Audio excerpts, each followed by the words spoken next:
So unfortunately, he passed away a couple of years ago. You can actually listen to the interview I did with him on upper airway resistance syndrome on my podcast. I actually asked him, because there's a running joke that he chose 10 seconds because he coined the term sleep apnea.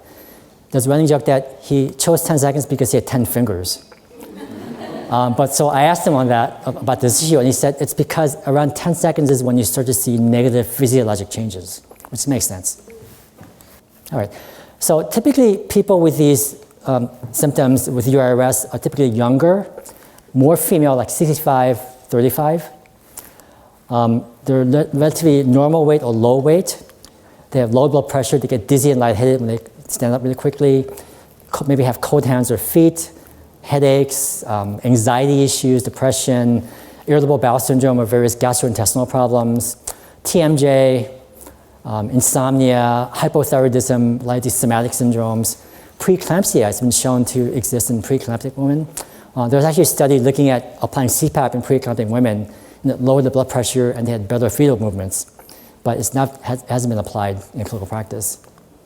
Alpha delta sleep, which is when you have fast brain waves intruding into slow, deep sleep. That happens quite often.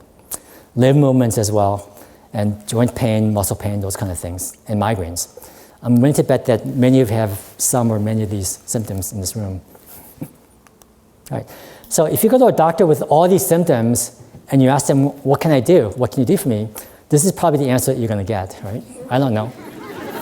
So what are some of the steps that you can take to see whether or not you have sleep apnea? So what kind of tests can you do? And like what the previous speaker said, the test doesn't really show anything. If anything, what I look for in a test, if you don't have sleep apnea, is you're going to look for lots of arousals, like a lot of sleep fragmentation. Lots of arousals, and they're tossing and turning a lot, or they have very limited periods of deep sleep or REM sleep. Okay? But usually the sleep test is not really diagnostic for this condition. Ultimately, URS is a diagnosis of exclusion, meaning that if you fit the clinical history and you have good examination, that's your diagnosis, it's a presumptive diagnosis. However, you do have certain indirect ways of measuring this, and like what was talked about, the cardiopulmonary coupling, very high resolution pulse oximetry machines. It measures heart rate changes, and they're very good tools to measure sleep dysfunction, but officially they're not recommended by the sleep societies for diagnosis, but they're very useful tools for pre and post-treatment improvement. So like I said, the most important way of diagnosing this is by history and the physical exam. Now, when you look inside someone's mouth, this is a caricature of a big mouth. Unfortunately, you never see this picture with modern humans anymore.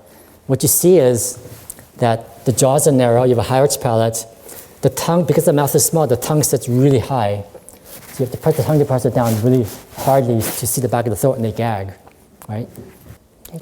And then oftentimes you see ankylosing or tongue tie, which has been covered before.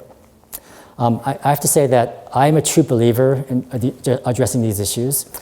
Early in my career, somehow a new mother came to see me because she couldn't breastfeed. Her son wasn't latching on. It was only like 10 days after he was born. And so he had a severe tongue tie. And back then, I just clicked it like the old traditionalist with the scissors, and I just kind of pushed on it. He was crying like crazy, but she started breastfeeding him. He was feeding perfectly. And he stopped crying. So it's just one anecdote, but that's why I'm a believer. Okay? And then with the advent of fiber optic instruments, that just opened up this whole new world for us doctors in general, not just us, but other fields as well. I'm going to show you what I see in the office on an awake patient. It's a very general ENT examination. If I put the camera in, I'll describe the structures that I see as I'm going down. Okay. It's a nasal endoscopy. So this is a decongested nose with diaphragm. Septum is right here. You see the deviated septum over here. The turbinate is the middle turbinate here. Okay. And this is the other side, the turbinate on the left side, septum here. And we're going to go to the back of the nose. This is what the adenoids would be if it's very large. The eustachian tubes are to the right and left. Then you go down behind the soft palate. These are just the tongue base, epiglottis, very narrow already, sitting up.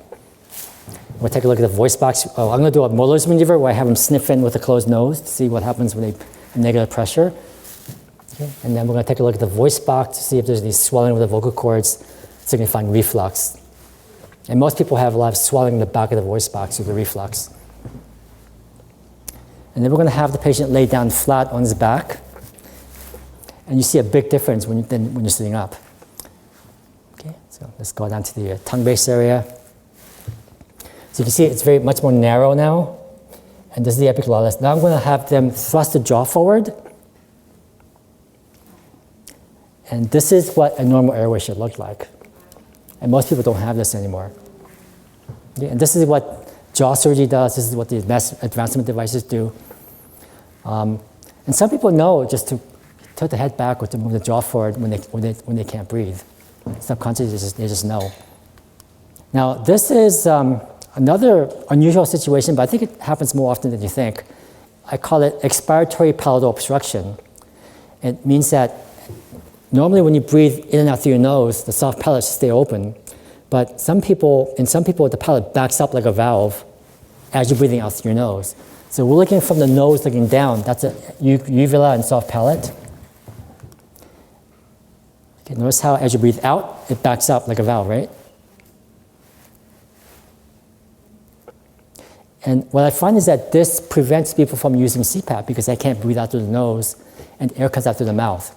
And so what you'll see when they're sleeping is something like this. And air puffs out through the mouth. Okay? And then this is a sleep endoscopy of a epiglottic obstruction. This is an adult, so this is the tongue here, epiglottis. And notice what happens when you breathe in. It sucks in like a suction cup. Notice how the tongue tries to move forward, but the epiglottis flops back. And that's the jaw thrust again. Another example where I let go of the tongue, and notice how it gets more and more relaxed. Epiglottis seems to be obstructing here, but what I'm going to do is I'm going to lift the jaw very carefully, very slowly, in minimum and small amount. I want to see if the epiglottis by itself falls back, and it doesn't as she's breathing. What this means is that it's the tongue base that's pushing on the epiglottis, it's not epiglottic obstruction. And this is a pediatric epiglottic obstruction, and you'll see when you see the video, it doesn't flap back in a flat manner. It kind of curls in like this, it's called an omega-shaped epiglottis. So this is commonly picked up in infants and newborns in our field by pediatric otolaryngologists. And the general teaching is that the kids outgrow it. So as long as you're not desaturating to like 70% or having major respiratory issues, just leave it alone, have you sleep on the stomach, and you're fine. But what I'm finding is that these kids never outgrow it. It just morphs into something else much bigger and worse because they're not sleeping. Now, a couple years ago, we did a study we did a series of review of 50 kids who underwent epiglottic procedures, where either trimmed it or stiffened it. And what we found was that, contrary to the concerns about these procedures, we had no complications for swallowing or speaking. And some of the results are pretty dramatic. I mean, life-changing, just taking care of the epiglottis alone. Now, one thing that I noticed was that when I trimmed some of these epiglottic cartilage, it didn't have that rigid support like you would have in the ear or the nose. It's very flimsy and thin, like tissue paper. So it's not just the positioning of the epiglottis backwards, it's all this structure. It's not forming properly.